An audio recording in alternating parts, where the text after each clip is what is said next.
கிறிஸ்துவுக்குள் பிரியமானவர்களே, இந்த நாளிலும் கூட நாம் தியானிக்கும்படியாய் தெரிந்து கொள்ளப்பட்ட வேத பகுதி பரிசுத்த யோவான் 6ஆம் அதிகாரம் வசனங்கள் 5 முதல் 13 முடிய. பகிர்வதால் கிடைக்கும் நிறைவு. 5000 பேருக்கு ஆண்டவர் இயேசு உணவளித்த நிகழ்வினை பரிசுத்த வேதாகமத்தில் 4 நற்செய்தி நூல்களிலும் நாம் காண முடியும். ஆண்டவர் இயேசு நிகழ்த்திய அரும்பெரும் அடையாளங்களில் இதுவும் கூட ஒரு முக்கியமான ஒன்றாகும். கிறிஸ்து தம்மை பின்தொடர்ந்த மக்களின் நிலையை கண்டு அவர்கள் மீது பரிவு கொள்கின்றார். தம்மை நோக்கி வந்த, தம்முடைய வார்த்தைகளை கேட்க வந்த பிள்ளைகளை சீடர்களைப் போல வெறுமனவே திருப்பி அனுப்ப மனதில்லாதவராய் அவர்களுக்கு உணவளிக்க வேண்டும் என்ற எண்ணம் கொள்ளுகின்றார். சீடர்களின் விசுவாசத்தையும் கூட சோதிப்பதாக இந்த பகுதியிலே நாம் அறிந்து கொள்ள முடியும்.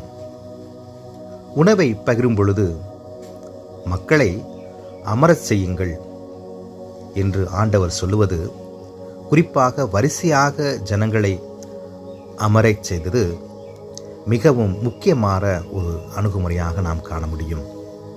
வரிசை என்பது ஒரு ஒழுங்கை காட்டுகின்றது. ஆம், வரிசையில் ஜனங்கள் அமரும் பொழுது சிறுவர், பெண்கள், மாற்றுத்திறனாளிகள், வயது முதிர்ந்தோர் போன்ற அனைவருக்கும் உரிய பங்கு சமமாக எந்த பாகுபாடுமின்றி கிடைக்க வாய்ப்பாக அமைகின்றது.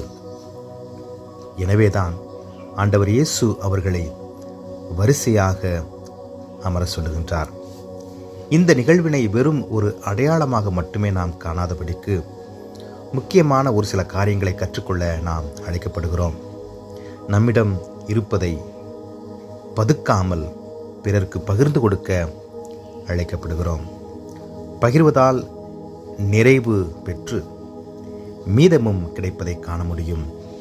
மீதமுள்ளவரை சேர்த்து வைக்க அழைக்கப்படுகிறோம்.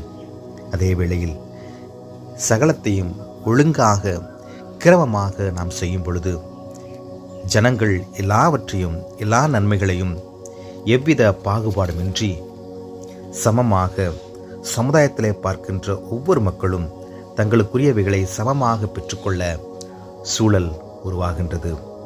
அதுபோன்ற ஒழுங்கினை, பகிரும் எண்ணத்தினை, அனைவருக்கும் சமமாக பகிர்கிற ஒரு எண்ணத்தினை நாம் பெற்றுக்கொள்ள தேவன் தாமே இந்த நாளில் இதனை கேட்டுக்கொள்கிற ஒவ்வொருவருக்கும் கிருபை அளிப்பாராக. கடவுளை நோக்கி நாம் பிரார்த்தனை செய்வோம். கிருபையும் இரக்கமும் நிறைந்த எங்கள் அன்பின் கடவுளே, இந்த புதிய நாளுக்காய் நாங்கள் நன்றி சொல்கிறோம். இந்த நாளிலும் கூட நாங்கள் தியானித்த பகுதியைப் போலவே பிறருக்கு கொடுக்கிற ஒரு நல்ல மனநிலையை எங்களுக்கு கொடுக்கும்படியாக நாங்கள் ஜெபிக்கிறோம். பகிர்வதால் கிடைக்கும் நன்மைகளை, நிறைவுகளை சுதந்திரித்து கொள்ள நம்முடைய பிள்ளைகள் ஒவ்வொருவருக்கும் நீர் கிருபை அளிப்பீராக. அதே வேளையில் ஒவ்வொன்றையும் சரியாக, நேர்த்தியாக, ஒழுங்காக செய்கின்ற பொழுது அனைவருக்கும் அனைத்தும் சமமாக கிடைக்கும் என்கிற நிலையும் கூட நாங்களும் கடைபிடிக்க இந்த நாள் ஒரு அற்புதத்தின், அதிசயத்தின் நாளாய் அமைய தேவன் தாமே இதனை கேட்டுக்கொண்டிருக்கிற ஒவ்வொரு பிள்ளைகளுக்கும் கிருபை அளிக்கும்படியாய் மீட்பரும் இரட்சகருமாகிய இறைமகன் இயேசு கிறிஸ்துவின் வழியாய் ஜெபிக்கிறோம் எங்கள் ஜீவனுள்ள அன்பின் கடவுளே. ஆமென்.